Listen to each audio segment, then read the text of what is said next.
नमस्कार विद्यार्थी मित्र हो. आजच्या व्हिडिओमध्ये इयत्ता 8वी विषय गणित गणित प्रावीण्य परीक्षा पण रामानुजन गणित प्रावीण्य परीक्षा नुकतीच दिलेली आहे. त्यामध्ये प्रावीण्य पात्र जे विद्यार्थी ठरलेले आहेत त्यांच्यासाठी प्रज्ञा परीक्षा गणित प्रज्ञा परीक्षा होणार आहे. या ठिकाणी प्रज्ञा प्रश्नपत्रिका 2023 साठीचा प्रश्नपत्रिका जी आहे त्याचा सराव आपण करणार आहोत. अशाच पद्धतीचे स्वरूप उद्याच्या परीक्षेमध्ये फेब्रुवारीमध्ये होणाऱ्या परीक्षेसाठी असणार आहे. त्या अनुषंगानं या प्रश्नपत्रिकेचा सराव करणं नितांत गरजेचं आहे. काही प्रश्न आपण गणित प्रज्ञा 2023 मधील सोडवलेले आहेत. 4 प्रश्न आपण पूर्ण केले आहेत. 5वा प्रश्न ए समीकरण सोडवा, सॉल्व द क्वेश्चन. 3y अधिक 8 3 कंसात y अधिक 8 बरोबर 10 कंसात y वजा 4 अधिक 8. या ठिकाणी आपल्याला हा कंस सोडवायचा आहे. 3 न y ला गुणायचं. 3y अधिक 3 न 8 ला 3 8 ते 24 बरोबर 10 न y ला 10y वजा 10 चौक 40 अधिक 8. स्वरूप पद पहा. 3y अधिक 24 बरोबर 10y वजा 40 आणि अधिक 8. 40मधून 8 गेले 32 उरले. मोठ्या संख्येत चिन्ह वजा, त्यामुळं 3y 10y मागे घेतले वजा 10y बरोबर वजा 32 अधिक 24 प्लेट घेतले वजा 24. 3y वजा 10y वजा 7y म्हणून चिन्ह पाठिंबा करायचं बरोबर. 4 आणि 2 6 आणि 3 2 5 वजा 56 वजा 32 वजा 24 वजा 56 वजा 7y वजा 56. दोन्ही बाजूचं वजा वजा चिन्ह गेले. 7 गुणिले आहेत y ला पलीकडे जाऊन भागिले 56 ला 7 56 y बरोबर 8. ओके. पुढचा प्रश्न आहे. जर 101 अधिक 102 अधिक 103 अधिक डॉट डॉट डॉट अधिक m बरोबर 15050 तर m बरोबर किती? हा 4 गुणांचा प्रश्न आहे. या ठिकाणी सोपा आहे. 100 101 म्हणजे 100 अधिक 1. पुढचं 102 म्हणजे हे 101 म्हणजे 100 अधिक 1. पुढचं 102 म्हणजे 100 अधिक 2. पुढचं 103 म्हणजे 100 अधिक 3 अधिक डॉट डॉट डॉट डॉट अधिक या ठिकाणी 100 n, कारण 100 अधिक 100 अधिक 100 अधिक 100 अधिक 100 n वेळा म्हणजे 100 n. आणि या ठिकाणी बरोबर 100 n. 100 अधिक 100 अधिक 100 अधिक 100 पुढं आहेतच अधिक 100 लास्टपर्यंत 100 आहेत. आणि पुन्हा 1 अधिक 2 अधिक 3 अधिक 4 अधिक मग लास्ट संख्या n आहे. ओके. 1 अधिक 2 अधिक या नैसर्गिक संख्येतली संख्या n अधिक n बरोबर या ठिकाणी 15050. आता या ठिकाणी 100 किती वेळा आहे? 100 अधिक 100 अधिक 100 ते सुद्धा n वेळा म्हणजे 100 n. आणि अधिक 1 2 3 4 5 6 7 अनंतपर्यंत या नैसर्गिक संख्यांचे बेरजे सूत्र आपण पाहिले. n कंसात n अधिक 1 भागिले 2 बरोबर 15050. ओके. n नैसर्गिक संख्यांच्या बेरजे सूत्र या ठिकाणी n कंसात n अधिक 1 भागिले 2. पहा n 10 घ्या. 10 इथं 10 ने 11 10 गुणिले 11 भागिले 2 बे 5 10 11 5 55. 10 नैसर्गिक संख्यांची बेरीज n कंसात n अधिक 1 भागिले 2 या सूत्राचा वापर करून 55 55 11 5 55. मग हे भागिले 2 आहे. याला गुणिले आले छेद सारखा करायचा. 100 गुणिले 2 100 n गुणिले 2 200 n अधिक या ठिकाणी n गुणिले n n वर्ग अधिक n 1 n बरोबर या 2 पण 15050 ला बे 00 बे 5 10 बे 001 आणि 15 2 30 30,100. ओके. या ठिकाणी एक वर्ग समीकरण तयार होत आहे. n वर्ग 200 n आणि n 201 म्हणजे n वर्ग अधिक 201 n 30,100 माग घ्यायचं वजा 30,100. या ठिकाणी n वर्ग अधिक 201 n वजा 30,100 बरोबर 0. ओके. आता 30,100चा अवयव पाडायचे 301 गुणिले 100. या ठिकाणी गुणाकार केला 300 गुणिले 100चा 30,100 आणि फरक घेतला तर या ठिकाणी 201 फरक येतो. 301 मध्ये 100 गेले. मग मोठ्या मधल्या पदात चिन्ह मोठ्या संख्येला द्यायचं आणि वजा 100 म्हणजे n वर्ग अधिक या ठिकाणी 301 n वजा 100 n वजा 30,100 बरोबर 0. ओके. पहिल्या दोघातून सामायिक n निघतोय. n अधिक 301 पुढं n अधिक 301 हा कंस राहणारच. या दोघातून हा n इथला आहे, बाहेर वजा 100 बरोबर 0. दोन सामायिक कंस आहेत बघा, n अधिक 301 ते एकाच कंसात घ्यायचं आणि बाहेरचे n वजा 100 बरोबर 0. या ठिकाणी n अधिक 301 दोन संख्यांचा गुणाकार 0 किंवा दोन कंसांचा गुणाकार 0. एकदा एक कंस चिन्हावर दाखवायचा. n अधिक 301 बरोबर 0 अधिक 301 पलीकडे गेले. n बरोबर वजा 301. परंतु ऋण ही नैसर्गिक संख्या नसते, परंतु n is not equal to -301 म्हणून n किंवा n वजा 100 बरोबर 0, n बरोबर 100. ओके. इथं आपल्याला 101 अधिक 102 अधिक 103 अधिक डॉट डॉट डॉट अधिक m आहे. त्यामुळे 100 अधिक 1 म्हणजे 101, 100 अधिक 2 म्हणजे 102, 100 अधिक 3 म्हणजे 103 डॉट डॉट डॉट. इथं mच्या ठिकाणी 100 अधिक n आलेला आहे. 100 अधिक n म्हणजे m, हे m. ओके. इथलं m म्हणजे 100 अधिक n. m बरोबर 100 अधिक n. 100 अधिक n ची किंमत 100 आहे. त्यामुळं m बरोबर 100 अधिक 100 200. ओके. m ची किंमत 200. प्रश्न 5व्यातला C आहे. उपप्रश्न, जर 3x अधिक 1 पहिल्या कंसात, दुसऱ्या कंसात 9x वर्ग अधिक 1, तिसऱ्या कंसात 3x वजा 1 बरोबर 50,724 तर x वर्ग वजा 2 ची किंमत काढा.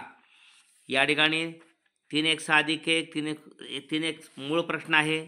3x अधिक 1 पहिल्या कंसात 9x वर्ग अधिक 1 आणि 3x वजा 1 गुणिले तिसरा कंस बरोबर 50,724. हा 3x अधिक 1 आणि इथला 3x वजा 1 जवळ घ्यायचे आणि हा 9x वर्ग अधिक 1 आहेच बरोबर 50,624. या ठिकाणी 3x a वर्ग वजा b वर्गचं विस्तार सूत्र पहिल्या कंसात त्याच दोघांची बेरीज, दुसऱ्या कंसात त्याच दोघांची वजाबाकी हे या स्वरूपात आहे. म्हणजे पहिल्या पदाचा वर्ग म्हणजे 9x वर्ग वजा 1चा वर्ग, 1चा वर्ग 1, 9x वर्ग त्याचा वर्ग मग 3x. ओके. म्हणजे a वर्ग वजा b वर्ग पहिल्या कंसात 3x अधिक 1, दुसऱ्या कंसात 3x वजा 1 आणि पुढे हे आहेत 9x वर्ग अधिक 1 आणि बरोबर 50,624. ओके. त्यानंतर या ठिकाणी हे सुद्धा त्या स्वरूपात बसतंय. a वर्ग वजा b वर्ग म्हणजे पहिल्याचा वर्ग 9x वर्ग त्याचा वर्ग वजा 1चा वर्ग त्याचा वर्ग बरोबर 50,724. म्हणजे याचा विस्तार काय, पहिल्या कंसात 9x वर्ग अधिक 1 आणि दुसऱ्या कंसात 9x वर्ग वजा 1. ओके.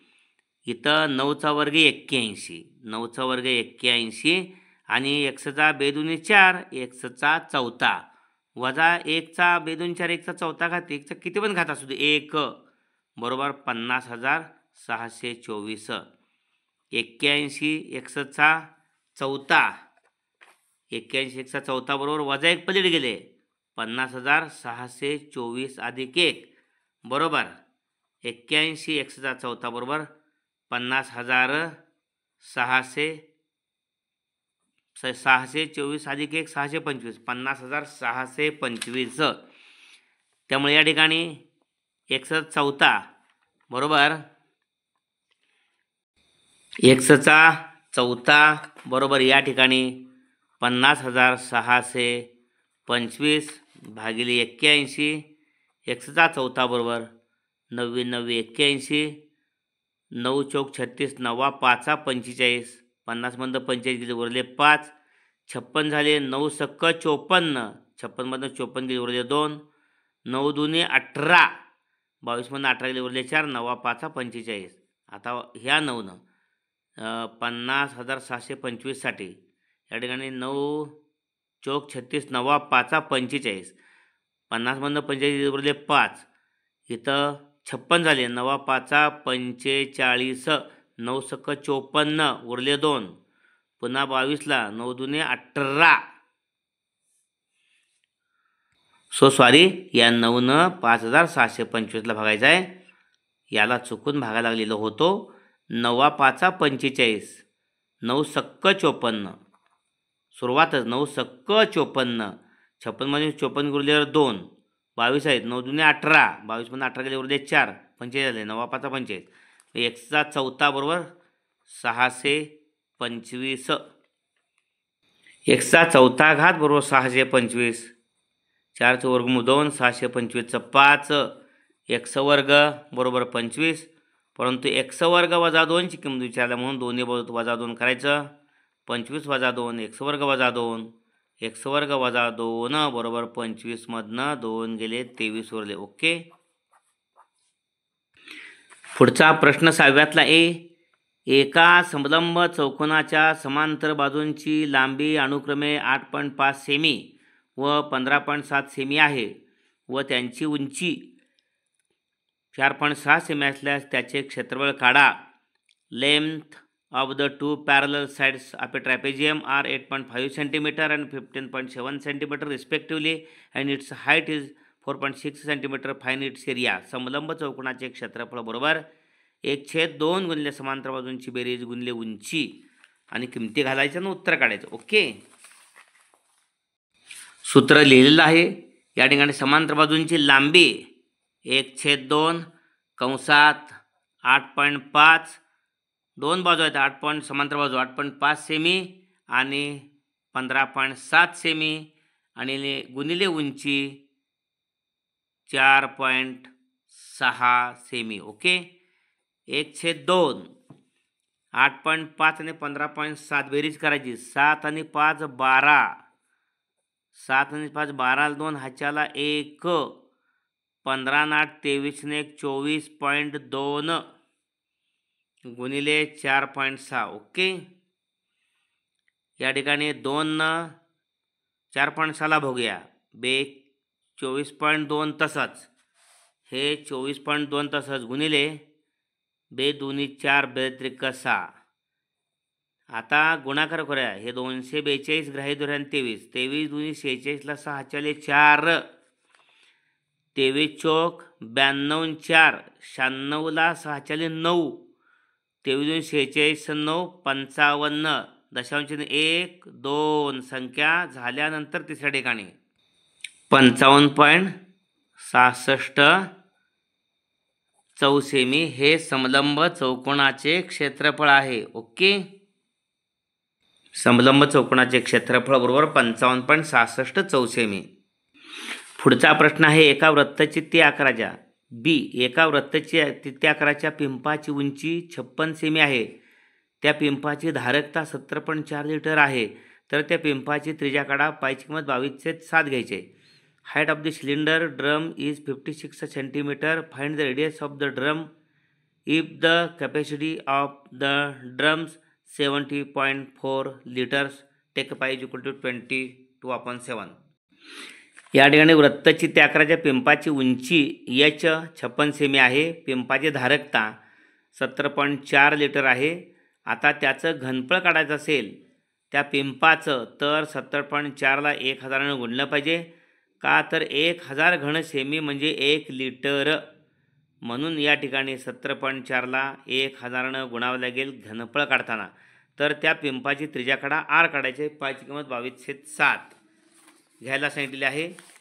पिंपाची धारकता 70.4 लिटर म्हणजे पिंपाचं घनफळ 70.4 गुणिले 1000 बरोबर 17,400 सेमी घन. ओके. पिंपाची उंची 56 सेमी याची बरोबर दिल्या. मग वृत्तचित्ती आकाराच्या पिंपाचं घनफळ सूत्रच आहे पाय वर्ग h. घनफळ 17,400 बरोबर पायची किंमत 22/7. r वर्ग त्रिज्या काढायच्या पिंपाची गुणिले 56. 7 न 7 1 7, 7 8 56. त्यामुळं r वर्गची किंमत काढताना 70,400ला हे भागिले r वर्गला गुणिले 8 आहे ते भागिले येणार आहे आणि आर वर्गला पाठीमागं 22 गुणले आहे ते पण भागिले येणार आहे. 8 एके 8, 8 7 56, 8 संग 8 8 8 64, 64 आणि किती 70 6, पुढं 64 झाले, 8 8 64 आणि ह्या 2 शून्य. ओके, 22 ना 22 एके 22 चौक 88 2 शून्य, म्हणजे आर वर्ग बरोबर 400, आर वर्गाचं आर वर्गमूळ आणि 400चं 20. ओके, ही पिंपाची त्रिज्या 20 सेमी. ओके, प्रश्न 6व्यातला सी, जर 27चा 1/6 गुणिले 64चा 1/2 गुणिले 625चा 1/4 भागिले 100चा 1/2 गुणिले 32चा 1/5 बरोबर xचे 6वे मूळ, तर xची किंमत काढा. या ठिकाणी 27 म्हणजे 3चा घन आणि त्याचे हे 6वं मूळ आहे. ओके, 64 म्हणजे 4चा घन आणि त्याचे 3रं मूळ आहे. 625 म्हणजे 5चा 4था घात आहे आणि त्याचे हे 4थं मूळ आहे. बरोबर, या ठिकाणी 6 xचे 6वे मूळ आणि 100चा 1/2 हे पलीकडे भागिले ते याला भागिले घेतले. 100 म्हणजे 10चा वर्ग आणि त्याचं 2रं मूळ आहे. 32 मध्ये 2चा 5वा घात आणि त्याचं 5वं मूळ आहे. इथं 3 एके 3 2 7, 3चा 1/2, 3ला 3 गेले, 4चा, या ठिकाणी 3ला 3 गेले आणि हे राहिलेले 4 आहे ना, ते 4 म्हणजे 2चा वर्ग, पुढं 4ला 4 गेले, हे 5, छेदस्थानी 2ला 2 गेले 10, 5ला 5 गेले 2, 3चा 1/2 तसंच, 2चा वर्ग हे 2चा वर्ग 4 आणि गुणले 5 चौक 20, हे 20 इथं, हे पाहिजे गरज नाही, एक्स्ट्रा झाले, हे 10 दूनी 20 खाली, हे 10 दूनी 20, 2चा वर्ग 4 गुणले 5 20, हे 20, 20ला 20 गेले, हा 3चा 1/2 राहिले बरं का, म्हणजे इथं 10 गुणले 2 आणि इथं 5 गुणले 2चा वर्ग म्हणजे 20 येणारे, इथं 20, इथं 20 गेले, 3चा 1/2 बरोबर xचे 6वे मूळ. ओके, 20ला 20 गेले, 3चा 1/2 बरोबर xचे 6वे मूळ. हे 6वे मूळ काढण्यासाठी दोन्ही भावाचा 6वा घात केला, मग 3चा 1/2 त्याचा 6वा घात बरोबर xचे 6वे मूळ त्याचा 6वा घात, xचं 6वे मूळ त्याचा 6वा घात म्हणजे xच. ओके, ॲक्च्युली इथं हे कसं आहे, xचे 6वे मूळ म्हणजे xचा 1/6 आणि त्याचा हा 6वा घात आहे, 6ला 6 जाऊन x राहत आहेत. x बरोबर घाताचा घात घाताचा गुणाकार, 2 न 6ला 42 6 म्हणजे 3चा घन, 3चा घन म्हणजे 27, x बरोबर 27. ओके, अशा पद्धतीने हा व्हिडिओ जरूर लाईक करा, शेअर करा. भोसले सर जाकले चॅनल सबस्क्राईब केलं नसेल तर जरूर करा. आपल्या मित्रांच्यासाठी व्हिडिओ मात्र जरूर पाठवा. त्यांची गुणवत्ता वाढवण्यासाठी आपण प्रयत्न करूया. धन्यवाद.